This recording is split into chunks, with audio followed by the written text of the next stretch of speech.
నమస్తే. శ్రీ గురుభ్యో నమః. శ్రీమాత్రే నమః. ఆదిత్యాయ చ సోమాయ మంగళాయ బుధాయ చ గురు శుక్ర శనిభ్యే రాహవే కేతవే నమః. జపాకుసుమ సంకాశం కాశ్యపేయం మహాధృతిం తమోరిం సర్వపాపగ్నం ప్రణతోస్మి దివాకరం. ఇప్పుడు రెండవ పక్షం సెప్టెంబర్ 2024 రెండవ పక్షం 16 నుండి 30 వరకు ఉన్నటువంటి గ్రహస్థితిని చూద్దాం. శని కుంభంలో వక్రించి ఉన్నాడు, గురువు వృషభంలో ఉన్నాడు, రాహు మీనంలో, అలాగే కేతువు కన్యలో. ఇక శుక్రుడు 19 వరకు అంటే 19 వరకు ఇందులో ఉంటాడు, తదుపరి మరి తులాలోకి వెళ్ళిపోతాడు. ఆ తర్వాత బుధుడు సింహంలో ఉన్నాడు. ఇక్కడ బుధుడు కూడా 23 వరకు ఉండి తదుపరి కన్యలోకి వెళ్ళడం అనేది కనిపిస్తుంది. ఇక రవి 17 వరకు సింహంలో ఉండి తదుపరి కన్యలోకి మారడం కనిపిస్తుంది. ఈ రకంగా ఉన్నటువంటి గ్రహస్థితిలో మరి ఫలితాలు ఎలా ఉంటాయో చూద్దాం. ఇప్పుడు మనం చూస్తున్నటువంటి గ్రహస్థితిని కనుక చూస్తే కొన్ని ప్రత్యేకమైనటువంటి స్థితులు మనకు కనిపిస్తున్నాయి. ఏమిటి అంటే, ఒకటి, రవి తన స్వస్థానంలో ఉండడం.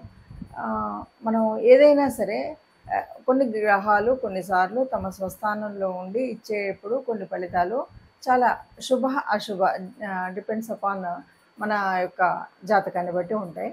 అయితే రవి తన స్వస్థానంలో ఎక్కడి వరకు, ఈ నెల 10 అంటే సెప్టెంబర్ 17 వరకు ఉంటున్నాడు కదా.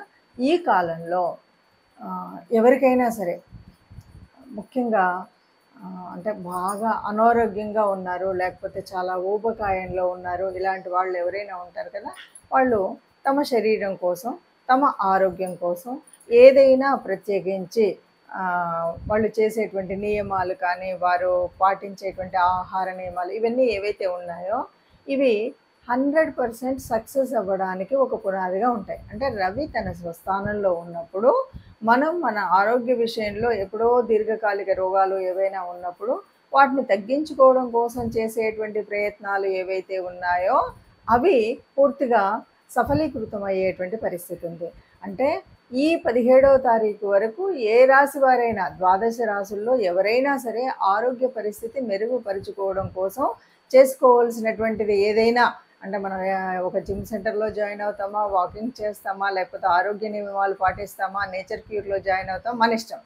కానీ ఈ ఆరోగ్యము అనారోగ్యం నుండి ఆరోగ్యంలోకి రావడానికి ఒక పునాది అయితే ఉండేటువంటి పరిస్థితి, చక్కటి అవకాశం అనమాట.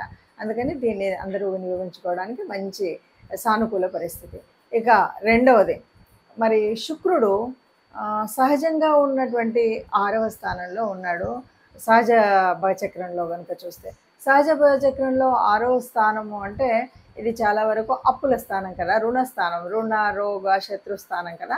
అక్కడ శుక్రుడు ఉన్నాడు. ఎట్లా ఉన్నాడు? నీచపడి ఉన్నాడు. నీచపడి ఉండడం వల్ల కొంచెం అందరూ, ఏ గ్రహం వాళ్ళు, ఏ రాశి వాళ్ళైనా, ఏ స్థలంలో ఉన్నా అందరూ చేయవలసింది ఏంటంటే, ఎవరికైనా సరే అప్పులు ఇచ్చేటప్పుడు, తీసుకునేటప్పుడు, ఇలాంటప్పుడు కొంచెం జాగ్రత్తగా లేకపోతే కనుక ఫైనాన్షియల్గా ఇబ్బందులు పడేటువంటి అవకాశం ఉంటుంది. కాబట్టి ఇది ముందు జాగ్రత్తగా మనం తీసుకోవాల్సినటువంటి ఒక నియమం. ఇక ద్వితీయ పక్షాన్ని కనుక చూసినట్టయితే, అంటే రెండవ పక్షాన్ని సెప్టెంబర్ 16 నుండి కనుక సింహరాశి వారికి ఎలా ఉంటుంది అంటే, సెప్టెంబర్ మొదటి పక్షంలో ఉన్నటువంటి చిన్న చితక ఏంటంటే, శుక్రుడు నీచపడి కేతువుతో కలిసి ఉండడం వల్ల వచ్చినటువంటి ఆర్థిక కష్టం కానీ, మనం మాట్లాడేటప్పుడు వచ్చినటువంటి ఇబ్బందులు కానీ, ఇవన్నీ తొలగిపోయి హాయిగా 3వ స్థానంలోకి, అంటే కమ్యూనికేషన్ స్థానంలోకి శుక్రుడు తన స్వస్థానంలోకి వచ్చాడు. నీచ తత్వం పోయింది కాబట్టి ఇక పట్టిందల్లా బంగారమే. మనం ఏది మాట్లాడినా కూడా ఒక వేదవాక్కులాగా నలుగురు వినేలాగా ఉంటుంది. మనం చేసేటువంటి కమ్యూనికేషన్ చాలా క్లియర్గా ఉంటుంది. ఇప్పటి వరకు మనకు స్నేహితులు కానీ, మన సోదరులు కానీ శత్రుత్వాన్ని పెంచుకున్నటువంటి వారు చక్కగా ఆ శత్రుత్వాన్ని వీడి మంచిగా వాళ్ళు చేసినటువంటి పొరపాటుని గ్రహించి సన్నిహితంగా ఉండేటువంటి పరిస్థితి కనిపిస్తుంది. ఇక మిగతా విషయాల్లో శని తను ఇవ్వవలసినటువంటి, అంటే ఏదైతే భాగస్వామ్యంలో తాను వక్రస్థితిలో ఉండి ఇవ్వవలసినటువంటి భాగస్వామ్య వ్యాపారం కానీ, అలాగే జీవిత భాగస్వామి కానీ చక్కటి అనుకూలత, అన్యోన్యత కలిగి ఉండేలాగా ఉంటుంది. సింహరాశి వారికి మొత్తంగా చెప్పాలి అంటే ఈ రెండవ పక్షం కూడా చాలా మొదటి పక్షం కంటే చాలా అద్భుతంగా ఉండేటువంటి, అంటే ఇటు ఆరోగ్య రీత్యా కానీ, ఫైనాన్షియల్ మ్యాటర్స్లో కానీ, కమ్యూనికేషన్లో కానీ సమాజంతో తాను ఉండేటువంటి పరిస్థితులు కానీ చక్కటి ఉన్నతి కలిగి ఉంటారని చెప్పచ్చు. మనం జాతకము లేకపోతే ఇప్పుడు గోచారం చూసుకున్నప్పుడు గోచారంలో కొన్ని అనిపిస్తూ ఉంటుంది. ఎలాగంటే కొన్ని కలిసినట్టున్నాయి, కొన్ని కలవలేదు అని. ఇక్కడ 2 విధాలు. గోచారం చూసుకునేటప్పుడు మనం రాశి నుండి చూసుకోవడం, లగ్నం నుండి చూసుకోవడం. మీరు ఒక్కసారి లగ్నం నుండి అలాగే రాశి నుండి 2 చెక్ చేసుకోండి. మీకు అప్పుడు కొద్దిగా దగ్గరగా ఉన్నట్టుగా ఉంటుంది ఒకటి. ఇక రెండవది, ఏది ఏమన్నా సరే గోచార రీత్యా అంటే కొన్ని కోట్ల మంది ఉండేటువంటి ఇందులో ఇది సహజంగా మనకే వర్తిస్తుందా అంటే చెప్పడము అంత సులభమైనటువంటిది కాదు. ఎందుకంటే కేవలం గోచార రీత్యా మనం చేసేటువంటి ఫలితాలు కేవలం 40, 30, 40 మధ్యలో ఉంటాయి. యాక్యురేట్గా కావాలి అని అనుకున్నప్పుడు తప్పనిసరిగా మనం చేయవలసింది ఏమిటి అంటే జన్మజాతకాన్ని చూపెట్టుకోవడమే.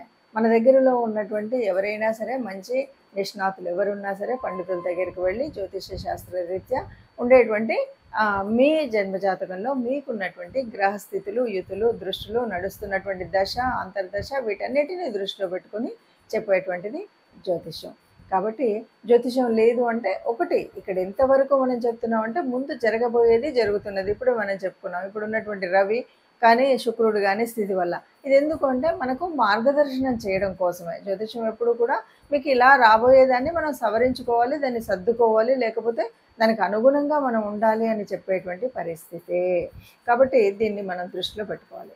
ఇక రెమెడీస్ ఏదైనా సరే, రెమెడీస్ అంటే మనకు ప్రతిసారి మారుతున్నటువంటి వాటిలలో ముఖ్యంగా ఇప్పుడు ఉన్నటువంటి స్థితిలో అంటే నీచపడినటువంటి శుక్రుడు ఉండడం ఒకటి, తదుపరి రవి మంచి స్థానంలో ఉన్నాడు. కానీ మీ గ్రహాల్లో మీకు మీ జాతకంలో ఉన్నటువంటి వాటిని బట్టి కూడా మనం చేసుకోవాల్సింది ఏంటంటే ముఖ్యంగా శ్రావణ మాసం అనగానే శ్రావణ మాసంలో లక్ష్మీదేవి ప్రార్థన ఎక్కువగా ఉంటుంది. ఎటు చూసినా శ్రావణం దాటగానే మనకు వచ్చేటువంటిది సెప్టెంబర్లో ఏమవుతుంది, శ్రావణం చివరి నుండి వచ్చేసరికి మనకి భాద్రపదం వస్తుంది.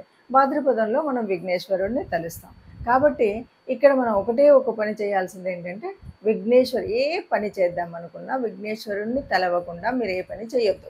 మొదటిది విఘ్నేశ్వర ప్రార్థనతో మొదలు పెట్టడం అంటే విఘ్నేశ్వరుడిని తలుచుకొని మనసులోనైనా మనకు వస్తే శ్లోకం చదువుకుంటాను, లేకపోతే చేతులెత్తి 2 చేతులతో దండం పెట్టి స్వామి నువ్వే ఉన్నావయ్యా అని దండం పెట్టడమే. అలా దండం పెడుతూ మనం ముందుకు వెళ్ళడమే ఇది.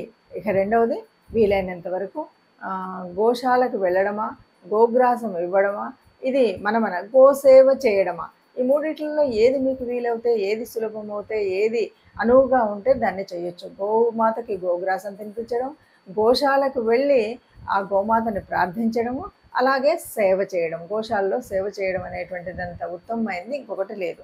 ఈ మూడింట్లో మీకు ఏది వీలవుతే అది చేసినట్టయితే తప్పకుండా మనకు ఏదో చిన్నగా అటు ఇటుగా ఉన్నటువంటి ఆ చిన్నవి అంటే ఫైనాన్షియల్గా కానీ, మాట తీరులో కానీ, ఇంకేదైనా ఆరోగ్య రీత్యా కానీ ఉన్నటువంటి నష్టాలు కష్టాలు అన్నీ పోయి సుఖంగా ఉంటాము అని చెప్పచ్చు. నమస్తే.